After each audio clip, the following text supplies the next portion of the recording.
So now we're looking at this and we're asking ourselves, okay, what's being solved? What are our solutions? So this time my solutions, if you look at your graph here, are anything in this shaded region. Those are my solutions. So if we consider what kind of thing happens to give you a shaded region on a coordinate plane, well, that's like what we talked about on that very last problem we did today. So it's going to be a system of inequalities. Now we've got to be really careful here.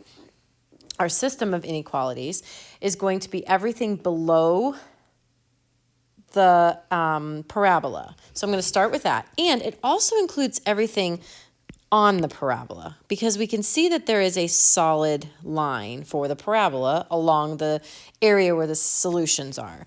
So what that tells me is that it's everything below the parabola, so it's less than, but it also has to be equal to, because we want to be able to say anything on the actual curve will work as well. So I have less than or equal to.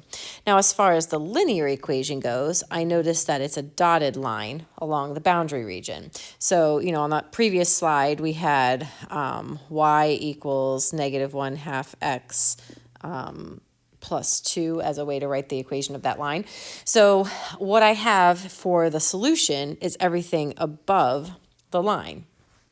Well, that means that it has to be something greater than, can't be equal to, because we have a dotted region. It's not everything on the curve, it's just things above the curve.